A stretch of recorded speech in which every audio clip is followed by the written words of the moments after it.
Morning. Well, new this morning, a man is dead after a shooting in downtown Louisville. According to LMPD, officers responded to a reported shooting in the 800th block of West Main Street around 1:30 this morning. Police approached a vehicle in the area and found a man with gunshot wounds.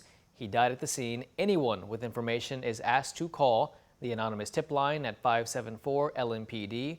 You can also use the online portal. We'll take a look at this video. This is the moment the Wolfe County Search and Rescue team found a missing 48-year-old man at Red River Gorge. Crews found him just before 4 p.m. on Saturday. Scott Hearn's family says they had not heard from him since July 5th. The next day, they contacted authorities. His last known location was in the woods of Tower Rock Trail, and his car was in that same place.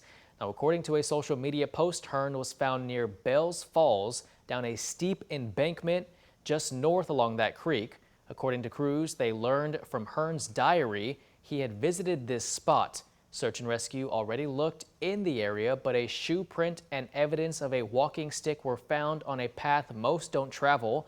Crews also heard someone yelling for help. He was in an area with heavy terrain, so Kentucky State Police were called to do a hoist operation. According to WCSRT, this was the safest way for KSP to get Hearn to get him to help. Now, he is said to have gone 12 days with no food or water. Hearn was airlifted to the hospital, but his condition is unknown. Well, more politicians continuing to call for President Joe Biden to end his presidential bid for re-election. One of the latest comes from Congressman Morgan McGarvey. WHAS11's Alexandra Goldberg and photojournalist Aspen Hester explained McGarvey's statement and talked to locals who say Biden should end his campaign.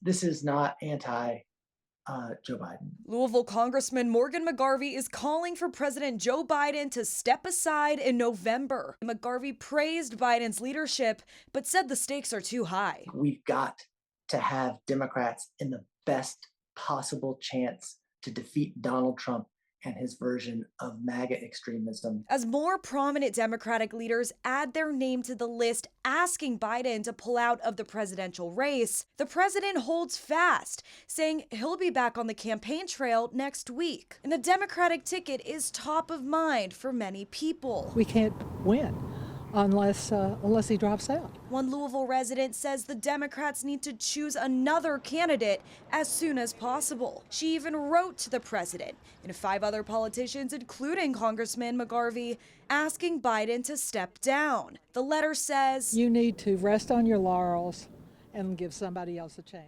But others say that with only 4 months until November, it's too late for the party. Not only do you have to replace that candidate has to establish, that relationship with the voters. Then you have to have a vice president nominated with that potential candidate. Congressman McGarvey emphasized that the Democrats will rally behind whoever is on the Democratic ticket. Our nominee is going to reflect that. We're going to come together. We're going to be unified. For voters here in Louisville, they'll be watching how this plays out closely. In New Lou, Alexandra Goldberg, WHAS 11 on your side. Now, the Biden campaign is adamant on the president staying in the race. Should he drop out, Democrats are split on who should replace him. Vice President Kamala Harris is the leading person to be the nominee, but some Democratic leaders want an open process. They believe it would strengthen any Democratic nominee. Now, in a social media post, New York Representative Alexandria Ocasio-Cortez said, quote, "If you think there is consensus among the people who want Joe Biden to leave, that they will support Vice President Harris, you would be mistaken," end quote. Now, should the president end his campaign, we will let you know on air, our website, and the free WHAS 11 app.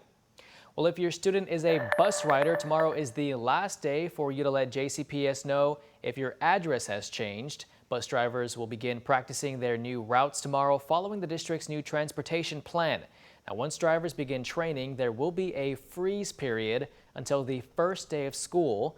During this time, no bus routes can be changed. Parents can still ask for a new stop, but those requests won't be addressed until after the first day of school. The goal is to give drivers time to learn their routes. You can update your address by calling your student's school or filling out the form online on the district's website.